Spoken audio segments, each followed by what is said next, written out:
Hello, everyone, and welcome to Counseling Tips with Miriam. In this episode, we are diving into congruence in counseling, which refers to the alignment between a counselor's inner feeling, thoughts, and outward behavior. It's about being real, not pretending to be someone you are not. Also, we are discussing how congruence is tied to two key sections of the ACA Code of Ethics. Section F.6 Counseling, Supervision, Evaluation, Remediation, and Endorsement, and Section F.8 Student Welfare. Let's dive in. Congruence, at its core, is about authenticity and transparency, being true to oneself in both personal and professional interactions. In counseling, it's about counselors aligning their inner experience with their outward behavior, fostering a genuine, trustworthy relationship with clients. But congruence doesn't just apply to counselors working with clients, it's also crucial in the supervision and educational process of counseling students. Section F.6 deals with counseling, supervision, evaluation, remediation, and endorsement. For supervisor to effectively evaluate and support their supervisees, they must be congruent. This means providing honest and clear, constructive feedback based on the supervisee's performance, while being mindful of their developmental stage. If a supervisor is not congruent, perhaps offering a conflicting feedback, the supervisee could feel uncertain about their progress or even become confused about the areas needing improvement. This could affect their growth and development. For example, if a supervisor avoids giving critical feedback because they don't want to upset the supervisee, they fail to provide the guidance necessary for remediation. In contrast, congruent feedback, honest and compassionate, ensures that supervisee understand what needs to improve and how to get there. Section F.8 focuses on student welfare, emphasizing that counselors in training should receive support to develop professionally and personally.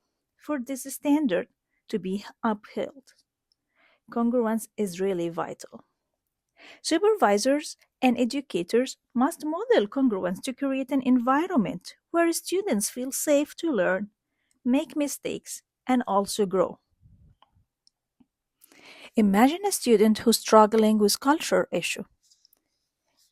If their supervisor is congruent, they would openly acknowledge their own cultural blind spots, engage in discussions about these challenges, and model how to address them. This openness helps the student feel more comfortable tackling their own developmental challenges. In a similar way, knowing they have a supportive, authentic role model. Now, that will take us to the importance of the 10 professional disposition in counseling. This disposition, like empathy, integrity, cultural sensitivity, and ethical responsibility, are principles to effective counseling. They shape how counselors interact with clients, ensuring a safe, supportive, and respectful environment. When counselors lack these dispositions, clients can be negatively impacted. For instance, a counselor without empathy might fail to truly connect with client, making them feel unheard or misunderstood. A lack of cultural sensitivity could lead to miscommunication or even harm, especially if a counselor dismisses a client's culture background. Now, I will take you to one of the ways I plan to monitor myself in professional disposition is by seeking regular feedback from both clients and supervisor. This helped me stay aware of how I am showing up in sessions, whether I am demonstrating empathy, active listening, and cultural sensitivity. If I notice any weaknesses, such as not fully engaging with a client's perspective, I will address it by reflecting on the session, perhaps journaling, discussing it with my mentor. Self awareness is really a key for continuous growth. Now, let's talk about congruence in the classroom, which refers to the alignments between what we teach and how we behave, and the ethical standards we uphold. For counselors in training, it's essential that our action attitudes and acknowledge are consistent with certification requirements. These alignments ensures that we are not only meeting academic standards but also modeling professional behavior that adheres to ethical guidelines. Thank you so much for tuning in with Counseling Tips with Miriam.